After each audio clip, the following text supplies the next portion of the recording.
Passo número 1 em direção à riqueza. Desejo. Os sonhos se tornam realidade quando o desejo os transforma em ação concreta. Peça grandes presentes à vida e a estimulará a dá-los a você.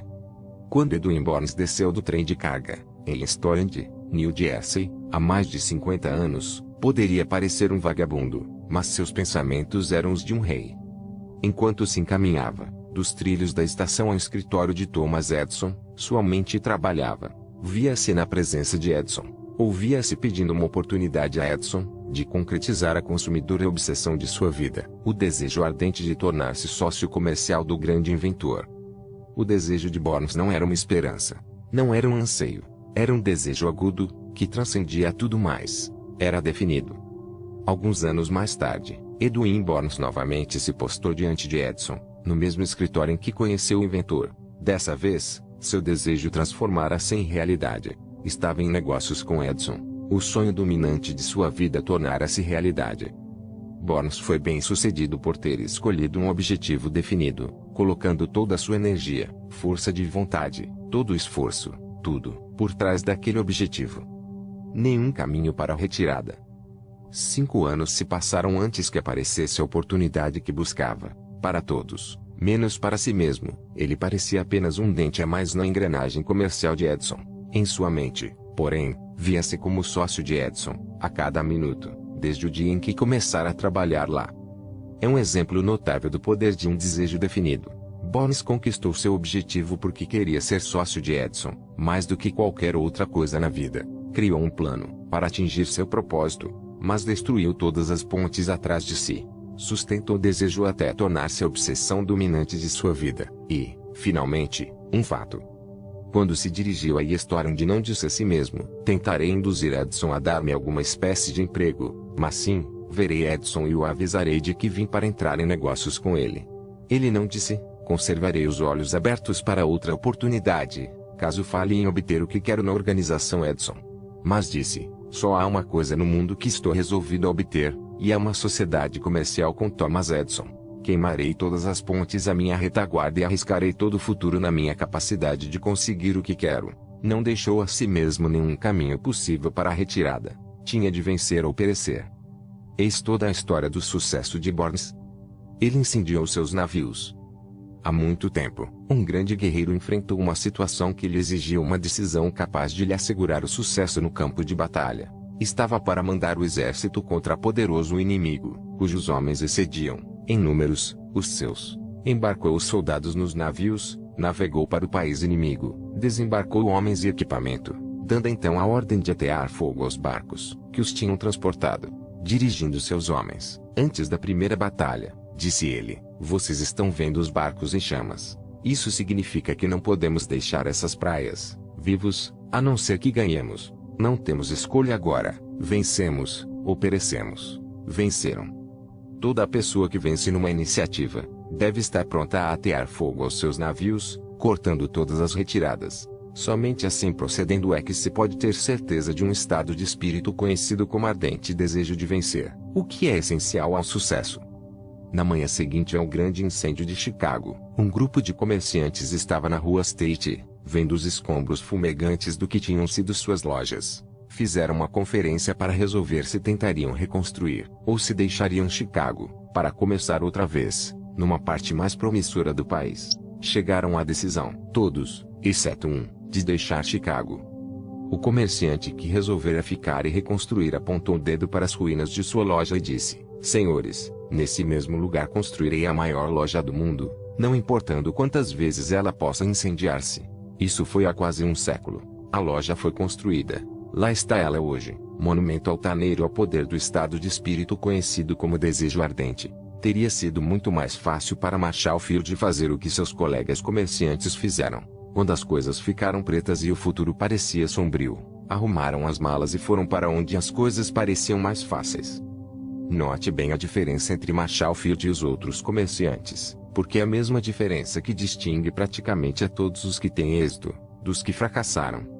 Todo ser humano que alcança a idade da compreensão do propósito do dinheiro anseia por ele. Ansiar não traz riquezas, mas desejá-las num estado de espírito que se torna obsessão, planejar modos e meios definidos para adquiri-las, sustentar os planos com persistência que não reconhece o fracasso, trará riquezas. 6 passos que transformaram os desejos em ouro. O método pelo qual o desejo de riquezas pode ser transmudado em seu equivalente financeiro consiste nos seguintes passos, definidos e práticos. 1. Fixe, em seu espírito a quantia exata de dinheiro que deseja. Não é suficiente dizer apenas, quero bastante dinheiro. Seja positivo quanto à quantia. Há uma razão psicológica para essa positividade que será descrita em capítulo subsequente. 2. Determine, exatamente, o que pretende dar em retribuição pelo dinheiro que deseja. Não existe o algo de graça como realidade. 3. Estabeleça uma data definida de quando pretende possuir o dinheiro que deseja. 4. Crie um plano definido para levar a cabo seu desejo e comece já, quer esteja pronto, quer não, para pôr o plano em ação. 5. Escreva uma declaração clara e concisa da quantidade de dinheiro que pretende obter, fixe o limite de tempo para sua aquisição, estabeleça o que pretende dar em troca do dinheiro e descreva, claramente, o plano através do qual pretende acumulá-lo. 6. Leia sua declaração em voz alta, 2 vezes por dia, uma vez antes de deitar-se à noite, e outra após levantar-se de manhã. Ao lê-la, veja, sinta, e acredite-se já de posse do dinheiro. É importante que siga as instruções descritas nesses 6 passos. É especialmente importante que observe e siga as instruções do 6º parágrafo. Você pode dizer que lhe é impossível ver-se de posse do dinheiro, antes de tê-lo, realmente. Eis como um desejo ardente poderá vir em seu auxílio. Se você deseja mesmo o dinheiro tão avidamente, que seu desejo chega a ser obsessão, não terá dificuldades em convencer-se de que obterá. O objetivo é querer o dinheiro, e estar tão resolvido a obtê-lo que você se convence de que o terá. Princípios que valem 100 milhões.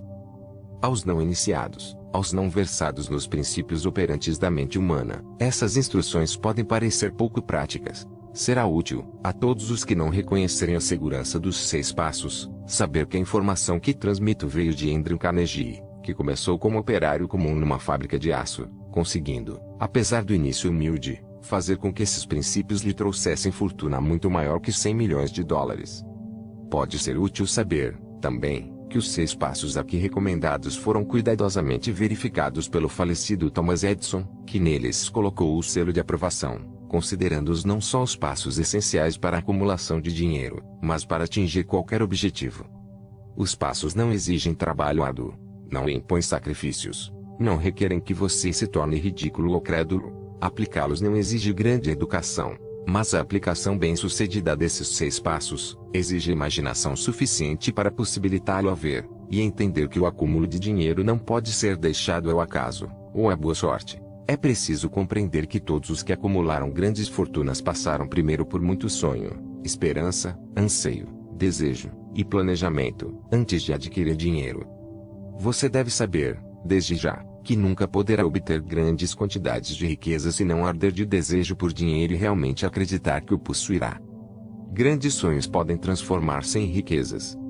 Nós que estamos nesta corrida de riquezas devemos saber que este mundo mudado em que vivemos exige novas ideias, novas maneiras de fazer as coisas, novos líderes, novas invenções, novos métodos de ensino, novos métodos de compra e venda, novos livros, nova literatura, novos programas de televisão, novas ideias para fitas de cinema. No fundo de toda essa procura por coisas novas e melhores, é preciso possuir uma qualidade para vencer, propósito definido, conhecimento do que se quer e um desejo ardente de possuí-lo.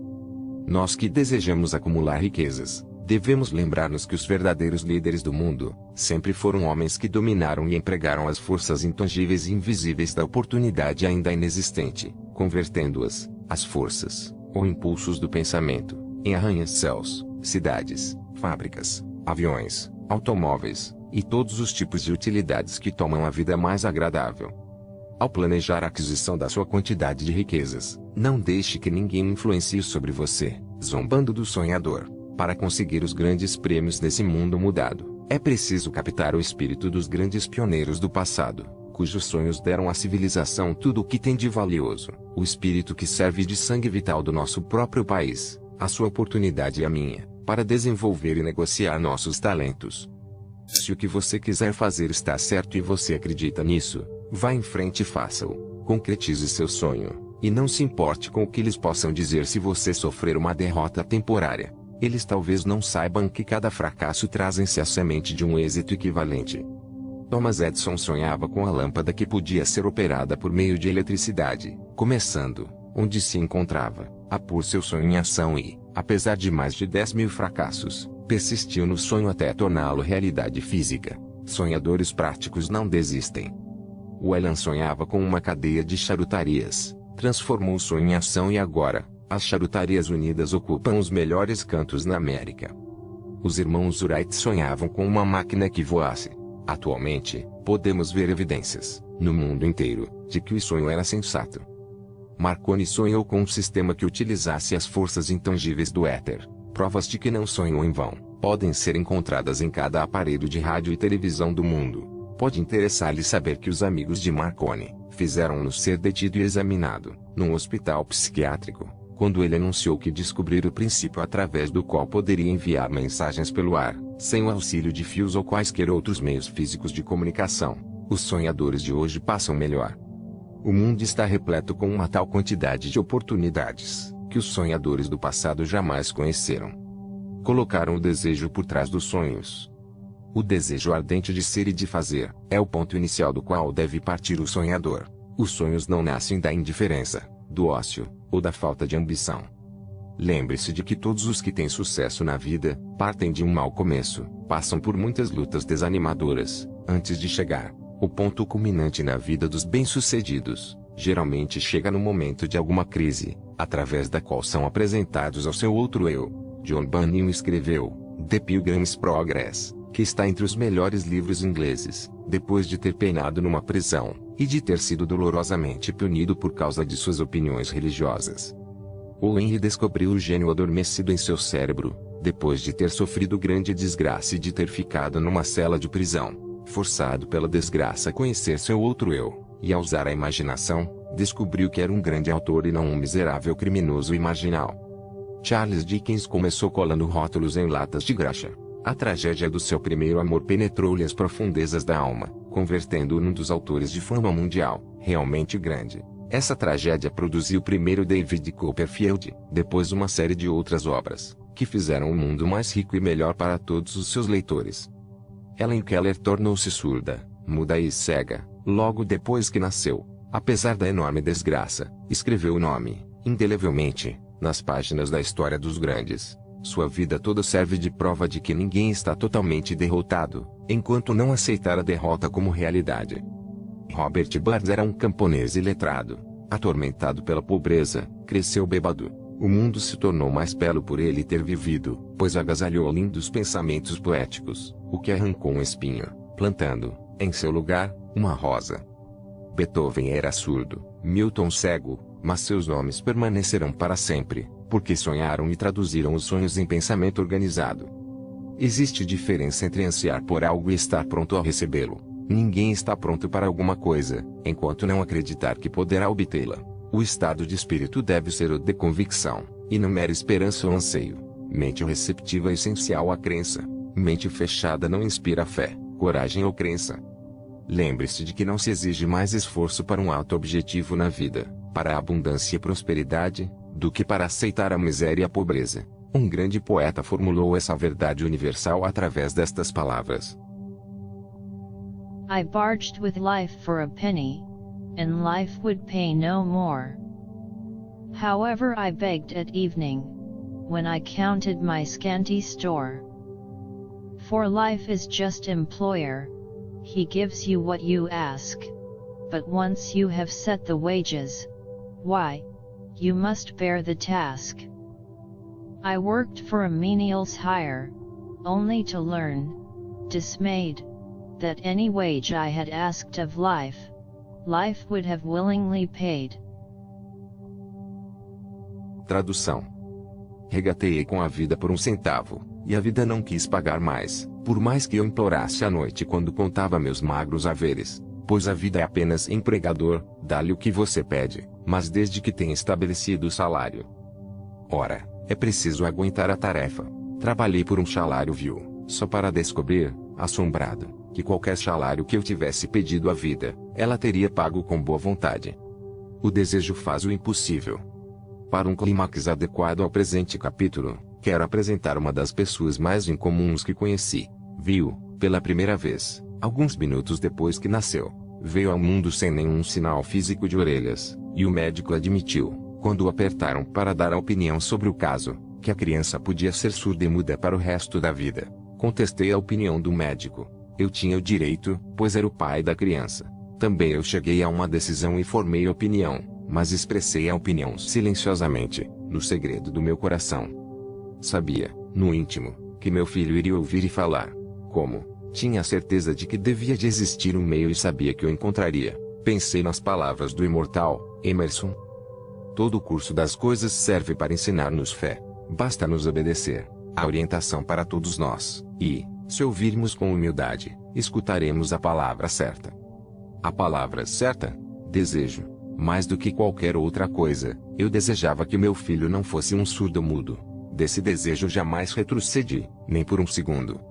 O que podia eu fazer? Teria de achar, de qualquer modo, o meio de transplantar para a mente da criança o meu ardente desejo de transmitir-lhe som ao cérebro, sem o auxílio de orelhas. Assim que ela estivesse com idade suficiente para cooperar, encher-lhe-ia de tal modo a mente com o desejo ardente de ouvir, que a natureza, por métodos próprios, se incumbiria de traduzi-lo em realidade física. Esse raciocínio todo teve lugar em meu cérebro e eu não o mencionei a ninguém. Todos os dias, renovava o juramento que fizera a mim mesmo de que meu filho não seria surdo-mudo. Com o correr dos anos, quando começou a notar as coisas ao seu redor, observamos que tinha um leve grau de audição. Ao chegar à idade em que as crianças geralmente começam a falar, não fez a menor tentativa nesse sentido, mas percebíamos, por suas ações, que ouvia vagamente certos sons. Era tudo o que eu queria saber. Estava convencido de que, se ele pudesse ouvir, mesmo um pouco, poderia desenvolver maior capacidade de audição. Algo aconteceu, então, que me deu esperanças. Veio de uma fonte totalmente inesperada. Encontramos o caminho. Compramos um fonógrafo. Quando a criança ouviu a música, pela primeira vez, entrou em êxtase e, imediatamente, se apossou da máquina. Certa vez colocou e recolocou o mesmo disco durante quase 2 horas, postando-se diante do fonógrafo, com os dentes fincados no canto do estojo. O significado desse seu hábito bem formado só se nos tornou claro a nós mais tarde, pois não tínhamos ouvido falar ainda no princípio da condução do som através dos ossos. Pouco depois que se apossou do fonógrafo, descobri que me ouvia claramente quando eu falava com os lábios tocando seu osso mastoide, na base do crânio. Tendo constatado que ele podia ouvir perfeitamente o som de minha voz, comecei a transferir, imediatamente, à sua mente, o desejo de ouvir e falar. Cedo descobri que gostava de histórias na hora de dormir, de modo que me pus a trabalhar criando histórias destinadas a desenvolver-lhe a autoconfiança, a imaginação e um desejo agudo de ouvir e ser normal. Havia uma certa história, a qual eu dava ênfase, acrescentando-lhe uma cor nova e dramática, cada vez que a contava. Destinava-se a implantar-lhe na mente a ideia de que seu mal não era uma deficiência, mas sim qualidade de grande valor. Apesar do fato de que todas as filosofias que estudei indicarem claramente que toda a adversidade traz em si a semente de uma vantagem equivalente, devo confessar que não tinha a menor ideia de como esse mal poderia algum dia tornar-se um bem. Nada podia detê-lo. Ao analisar agora, em retrospecto, a experiência, vejo que a fé que meu filho em mim depositava teve muito a ver com os assombrosos resultados. Não punha em dúvida nada do que eu lhe contava. Convenci-o de que possuía uma vantagem clara sobre o irmão mais velho, e que essa vantagem se refletiria sobre ele mesmo, de muitas maneiras. Por exemplo, os professores, na escola, observariam que ele não tinha orelhas e, por causa disso, dariam atenção especial, tratando-o com extraordinária bondade. Sempre o fizeram. Convenci-o também de que, quando tivesse idade suficiente para vender jornais, o irmão mais velho já se tornara jornaleiro, teria grande vantagem sobre o mano, pois as pessoas lhe pagariam a mais pelo produto, vendo que ele era um menino inteligente, aplicado, apesar de não ter orelhas. Quando estava com uns 7 anos, demonstrou a primeira evidência de que nosso método de programação da mente estava produzindo resultado. Durante meses, implorou um privilégio de vender jornais, mas a mãe não quis dar o consentimento ao projeto. Finalmente, resolveu tomar o assunto em suas próprias mãos. Uma tarde, quando ficou em casa, com os criados, subiu à janela da cozinha, caiu sentado no chão e saiu sozinho. tomou emprestados 6 centavos do sapateiro da vizinhança, investiu-os em jornais, vendeu-os, reinvestiu o capital e continuou repetindo o processo até tarde da noite. Após o balanço das contas e de pagar os 6 centavos, que pedira emprestado ao seu banqueiro, teve um lucro líquido de 42 centavos. Ao chegarmos em casa, naquela noite, encontramo-lo na cama, dormindo, apertando o dinheiro na mão. Sua mãe abriu-lhe a mão, tirou as moedas e chorou.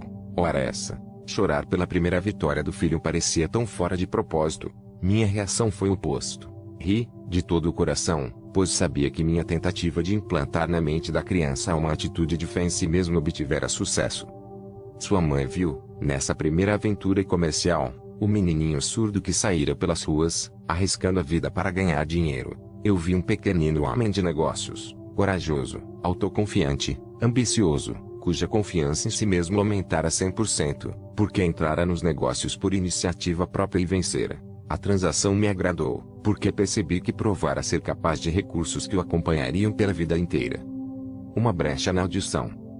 O menininho surdo passou pela escola primária, ginásio e colegial, sem conseguir ouvir seus professores, a não ser que gritassem bem alto e a pequena distância. Não foi a uma escola para surdos. Não permitimos que aprendesse a linguagem dos sinais. Estávamos resolvidos a que levasse vida normal e se reunisse com crianças normais. Persistimos nessa decisão, embora nos custasse muitos debates acalorados com funcionários escolares.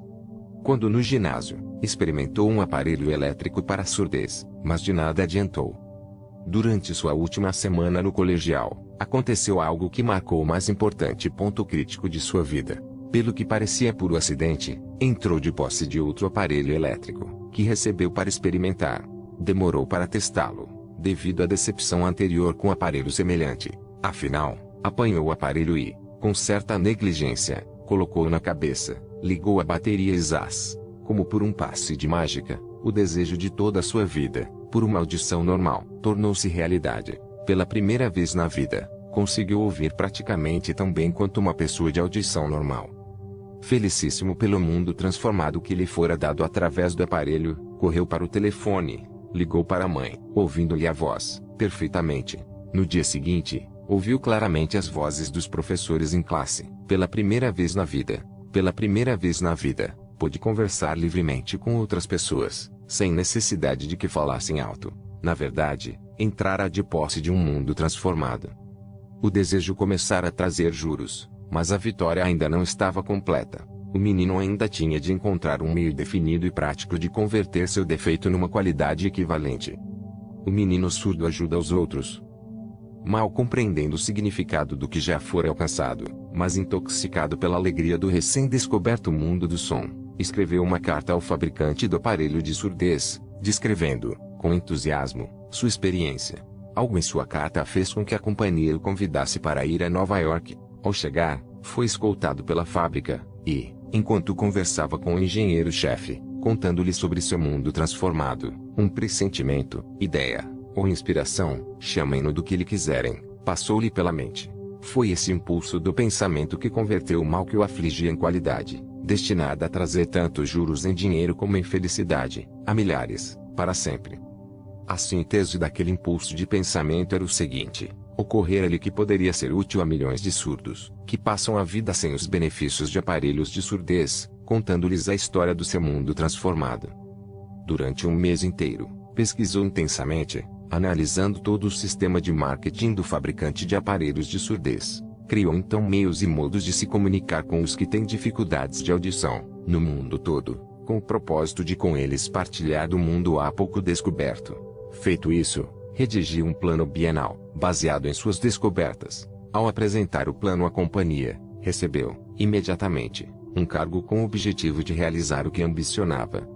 Nem sonhava, quando foi trabalhar, que estava destinado a trazer esperanças e alívio prático a milhares de pessoas surdas que, sem essa ajuda, estariam condenadas para sempre à surdez.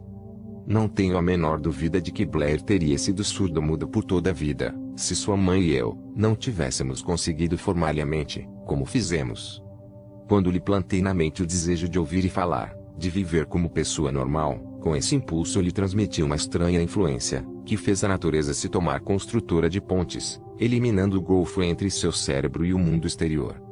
Na verdade, o desejo ardente tem meios tortuosos de transmudar-se em equivalente físico. Blair desejava audição normal, agora ele a tem. Nasceu com um defeito que poderia, facilmente, jogar alguém que tivesse um desejo menos definido, à rua, com um punhado de lápis, e uma latinha. A pequena mentira branca que eu lhe implantara na mente, quando ele ainda era criança, levando-o a crer que seu defeito se tornaria uma grande qualidade, justificara-se. Nada existe, em verdade, certo ou errado, que a crença, aliada ao desejo ardente, não possa tornar real. Essas qualidades estão à disposição de qualquer pessoa. Desejo produz mágica para uma cantora.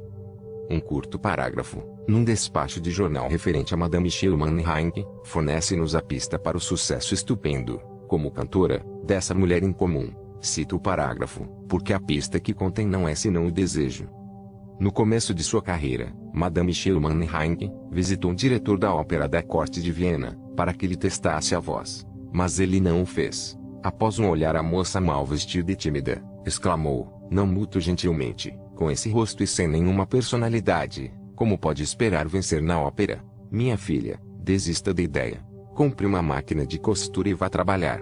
Você nunca poderá ser cantora. Nunca. É um longo tempo. O diretor da Ópera da Corte de Viena conhecia bem a técnica do canto, mas conhecia bem pouco o poder do desejo, quando assume as proporções de uma obsessão. Se tivesse conhecido melhor esse poder, não teria cometido o erro de condenar o gênio, sem dar-lhe uma oportunidade.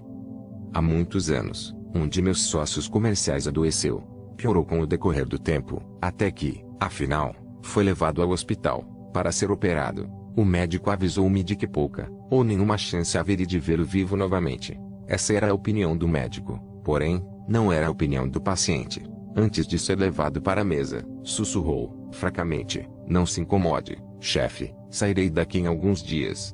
A enfermeira de serviço olhou-me, penalizada. Mas o paciente se salvou. Depois que tudo terminou, o médico afirmou, só o seu desejo de viver é que o salvou. Nunca teria aguentado se não se tivesse recusado a aceitar a possibilidade de morte.